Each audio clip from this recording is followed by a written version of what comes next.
Well, hey, neighbor, come on in. It's me, Angie. It's time for our neighborhood chat. Oh, I know. I know. It's been a while. I have missed you all. These holidays, these birthdays that we have in January, everything has just been chaotic here at the Smith Mansion. Or should I say shack. But anyway, it's all in perception, right? To me, it's my mansion and my cottage and my safety place and my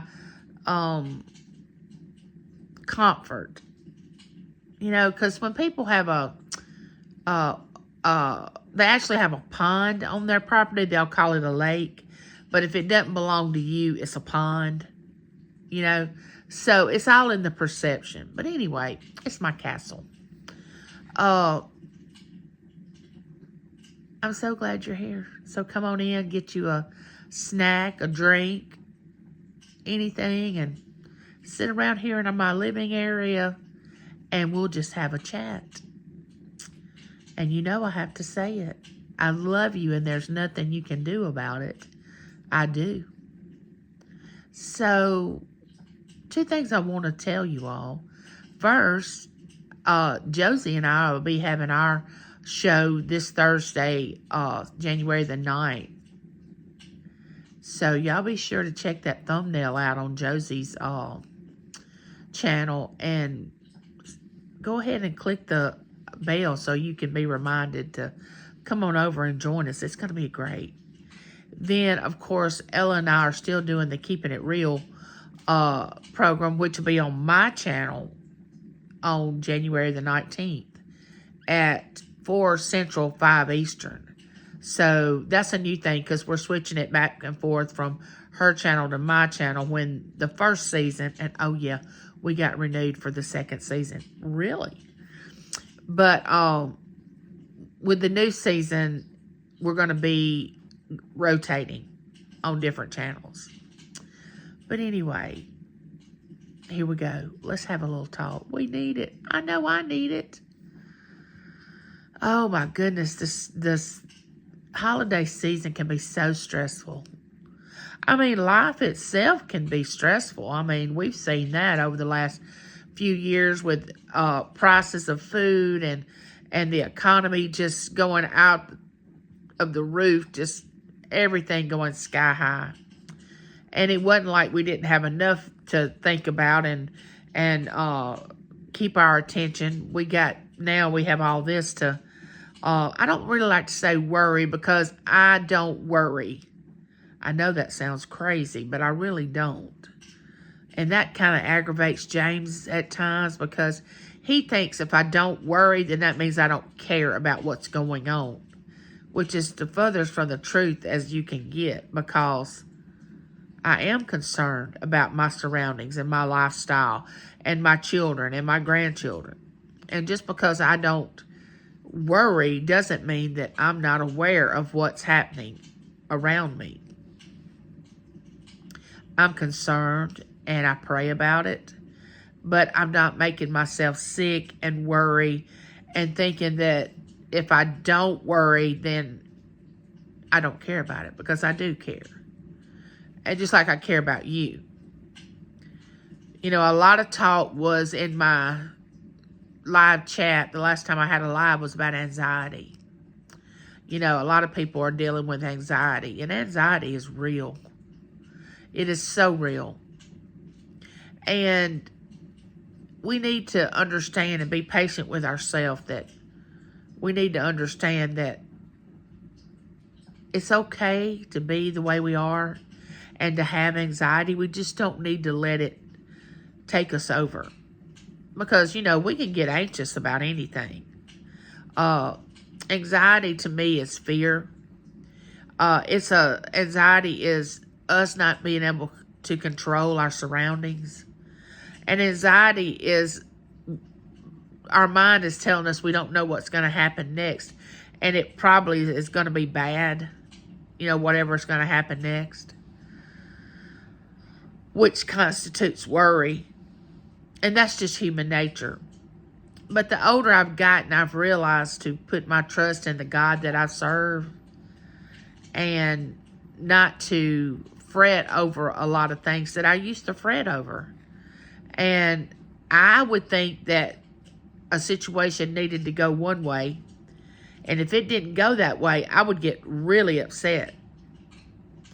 But now I tend to let God be in control in whatever way He wants it to go in, and ever how He wants it to turn out.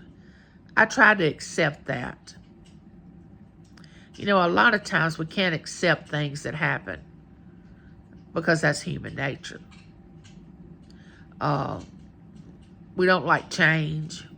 We don't like anything different than what we're doing, even though what we're doing is hurting us. You know, we do a lot of things that bring on pain that we wouldn't have to endure if we would just allow God to handle situations in our life. By us trying to take control of it, a lot of times we ruin it. I mean, we go around the mountain when we can just cross the street. You know, we want to take the long way home instead of just going directly through the door. And that comes with growth, you know, dealing with things, working through things. That comes with being able to do that as you mature. Now, if you are, say, I can only go by the age that I am because I have never been anything else.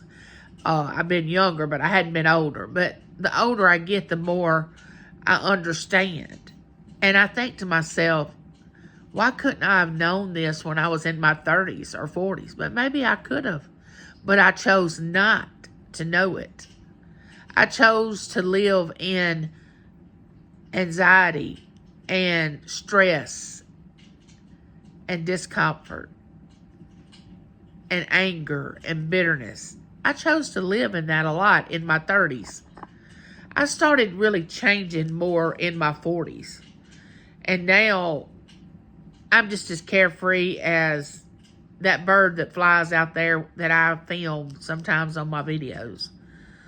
Sometimes I scare myself because I'm so carefree about every morning when I wake up, I don't plan anything.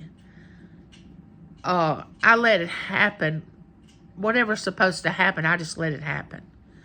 Now, I know I have doctor's appointments, and I have to say, I've got to go to my doctor's appointments. Just like you all that work, you have to say, well, I've got to go to work. I can't just sit here and just expect things to happen, you know. No, you have to get up and move and live your day, but you can't plan it to the point that you're in control of it. You have to let whatever happens, happen. And I wish I had known that when I was younger.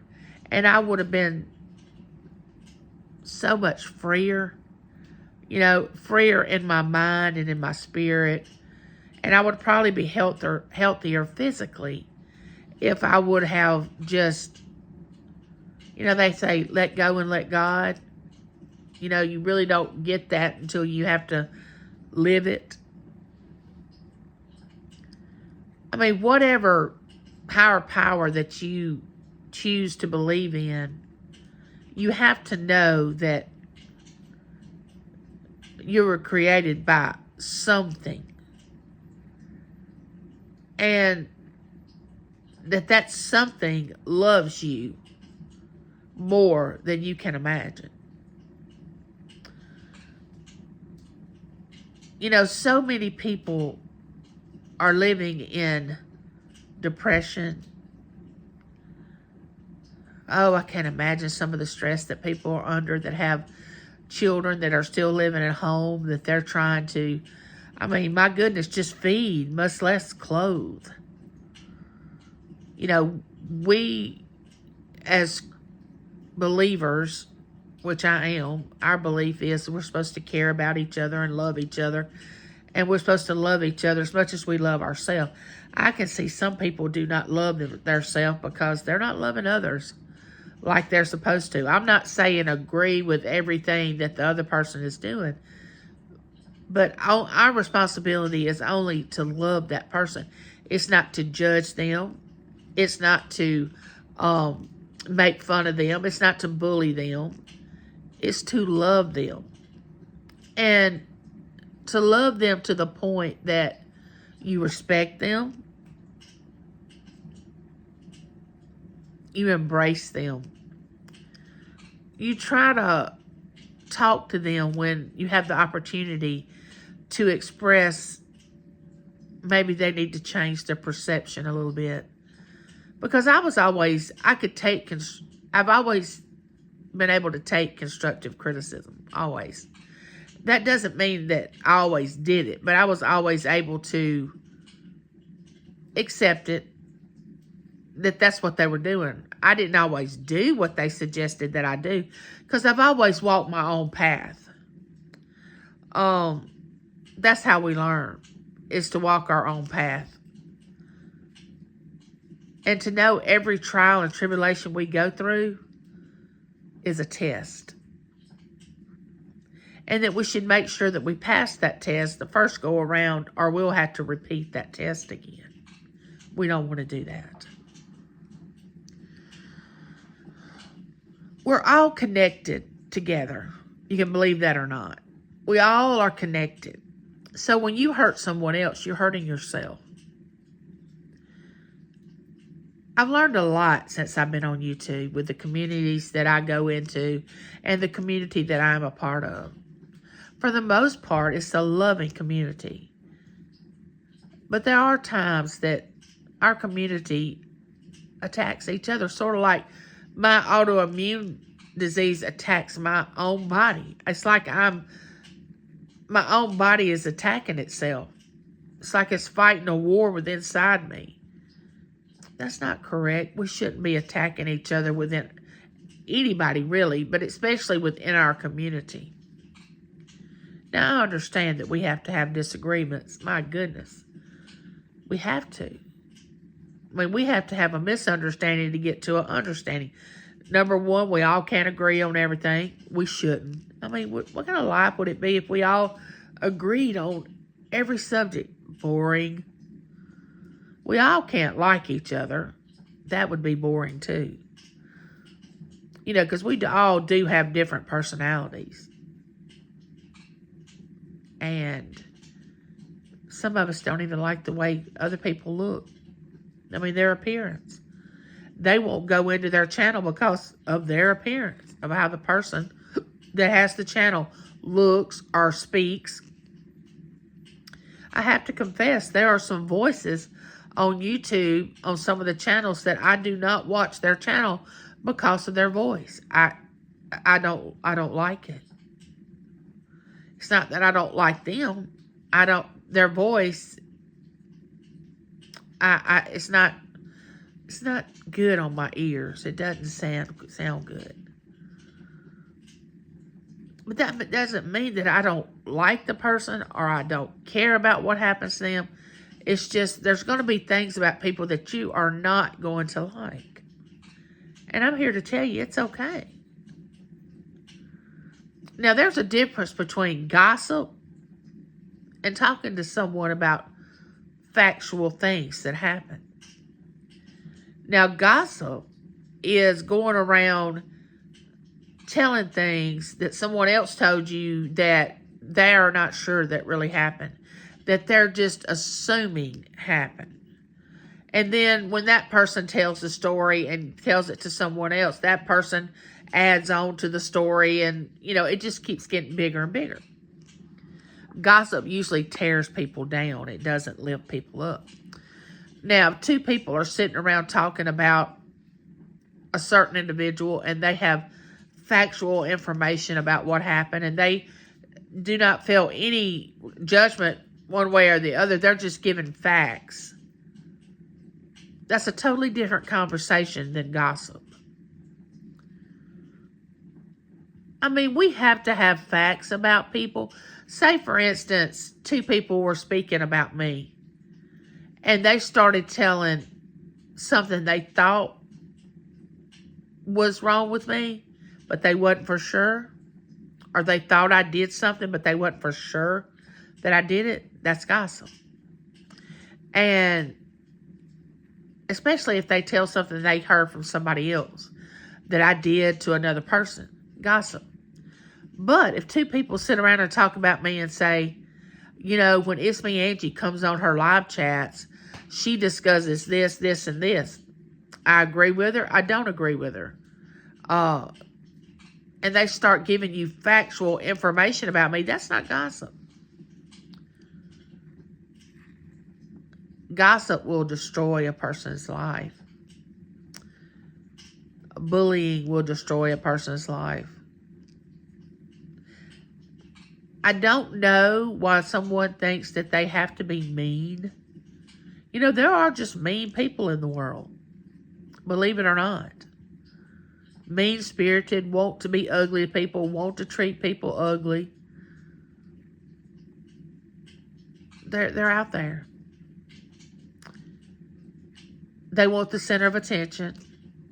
They want to be talked about. They want to be, whether negative or positive, they want the floor.